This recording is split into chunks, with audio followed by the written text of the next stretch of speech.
When you purchase a pre-construction condo, you have to rely on marketing floor plans and sales brochures.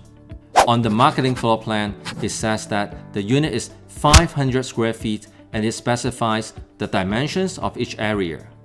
When you sign the agreement of purchase and sale, you see the same floor plan, but without any dimensions. The total square footage of the unit is not specified either. Does that mean the builder is planning to cheat you on size?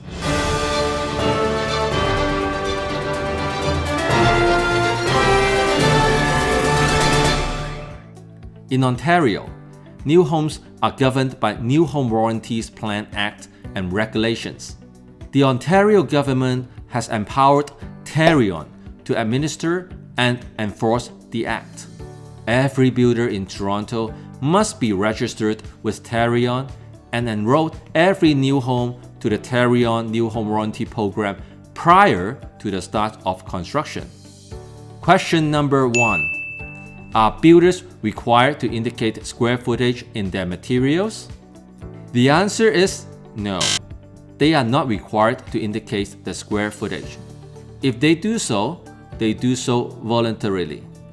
However, if they do choose to indicate the square footage in any materials, then they must follow Tarion's approved method of area calculation and guidelines for variance.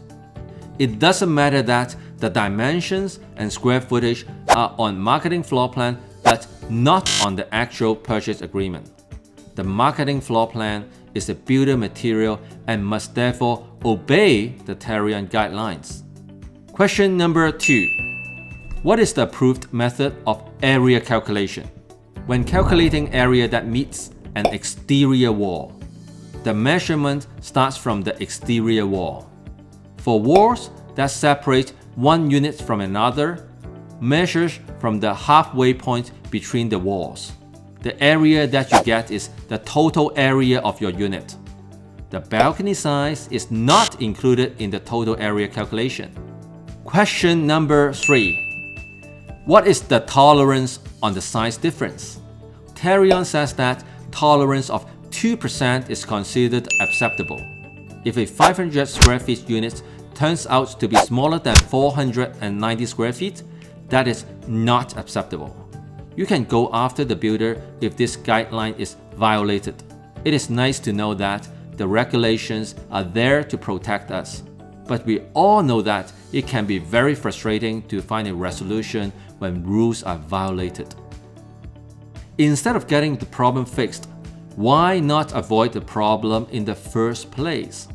There are numerous builders in Toronto, but there are only a handful that we are confident with. We should only select builders who respect the Tarion guidelines, the ones who build with conscience. So how do we identify those builders? There are 2 things that I look for. Number 1, history. If a builder has been building in Toronto for the past 20 years and we haven't seen any Tarion violation complaints, that's a big vote of confidence. If a builder is a multiple-time Tarion Award winner, then that's pretty much like a satisfaction guarantee. Number 2, brand. When you choose a brand, you are buying the brand's reputation. In the condo building industry, if you hear a brand like Tridel, Mancus, Daniels, you feel confident because they are famous for excellence. As Warren Buffett says, it takes 20 years to build a reputation and 5 minutes to ruin it. If you think about that, you will do things differently. This is the reason why you don't see me selling every single project out there, because a bad project doesn't just ruin the developer's reputation, but also my reputation. In conclusion, you know that the rules and regulations are there to protect you, but your life will be much easier if you choose someone who is reputable for respecting them.